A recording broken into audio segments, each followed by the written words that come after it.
Good afternoon mga sir, kamusta? Tagal-tagal na akong hindi nakapag-vlog. Medyo na late kasi yung kasama kong maghawak ng camera may pasok sa school, kaya naumpisahan ko na siya kanina pa. So for today's video, ito yung manifold intake manifold ng 2007 Kia Carens. So ang Kia medyo sobrang iba. Kung mapapansin nyo, umuuntog yung intake manifold niya, umuuntog dito sa alternator niya. So tinanggal ko na rin yung pump belt niya, nilawagan na natin yan. So kung mapapansin nyo, tanggal na. Sobrang dami ng babaklasin hindi kagaya ng mga Japanese car Pero isa sa mga cause kasi kaya ito nililinis, unang-una, sobrang kukonsumo. Nagulat ako, biglang kumain na lang ng krudo ng sobrang lakas. Malakas na siyang kumonsumo sa biglang lumakas ang konsumo sa diesel So may kain siya ngayon. So yan, lilinisin natin. Sabi ko nga, importante sa sasakyan natin yung well maintained. So sa tingin ko gagawa lang tayo ng part 1 ngayon. Kasi hindi ko na rin nasimulan na baklasin, tas medyo dumidilim na. Pero babaklasin ko, pipilitin ko mabaklas to para bukas yung part 2 ng video natin, yung pag-assemble. Pero kung mababaklas ko to ngayon, papakita ko sa inyo kung gaano kadumi yung intake manifold na lilinisan natin ng degreaser. So pakita ko sa inyo yung ito yung tensioner natin, yung naiilawan. Ito yung tensioner natin. Yan. So para mai-adjust mo siya, mapihit mo siya, kailangan tanggalin mo tong gulong. Dito tayo. Yan. So pag natanggal niyo yung gulong, may cover dyan na plastic. So pag tinanggal niyo yung cover na plastic, makikita niyo na to. So yung pinaka adjuster niya nandito, ayan. Makikita niyo ito. Yan. So ako ang ginamit ko diyan 18 back wrench, pinihit ko lang yung pataas, tapos itinipid ko dito sa crocodiles na pinihit ko dito sa crocodile jack. Bali ang technique ganyan.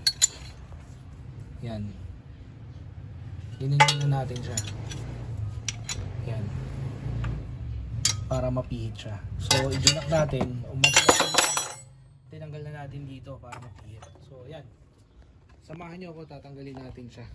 So tatanggalin na lang natin itong mga tornilyo na yan. So yan, medyo matigas talaga siya. So gamitan nyo lang ng socket, tapos ikutan nyo lang yan ng T-wrench. Alalay lang naman. Pag naluwagan nyo muna lahat.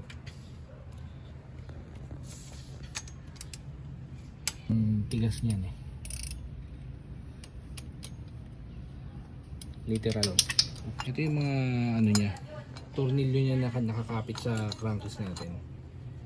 Sobrang dami talaga. Tapos medyo alanganin yung mga peso niya, so tsagain lang natin.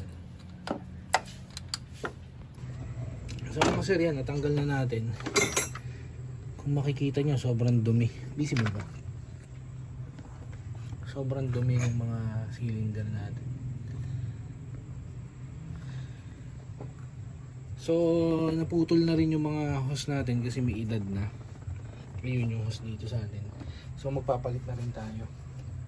So eto mga sir, yung cylinder natin, yung intake manifold. Kung makikita mo, sobrang dumi.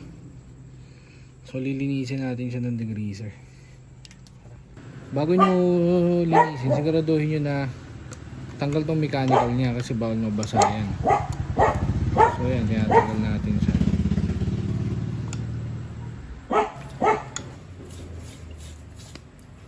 So guys, ito, inabot na nga tayo talaga ng gabi, pero okay lang.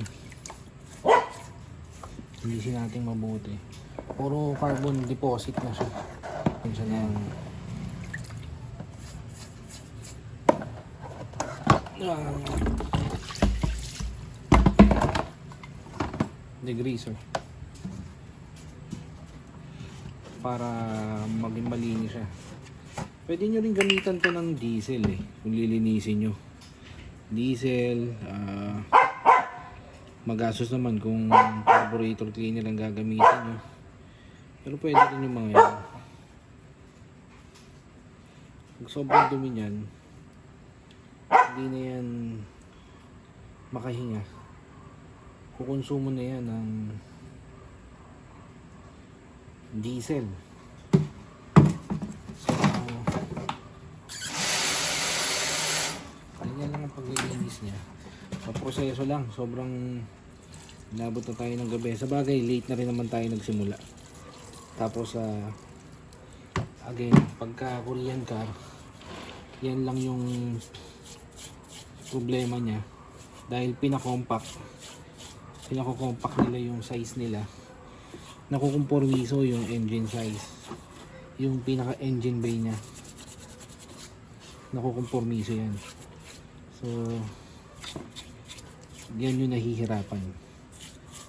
So ito, pwede nyong babad to sa diesel para lumambot. Madali naman siyang i-DIY.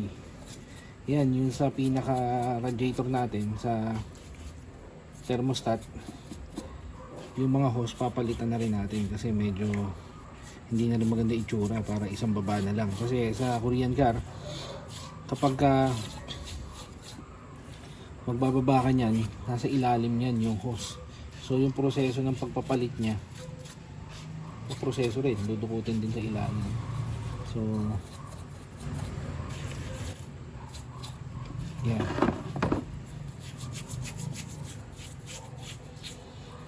So guys, maraming salamat sa time.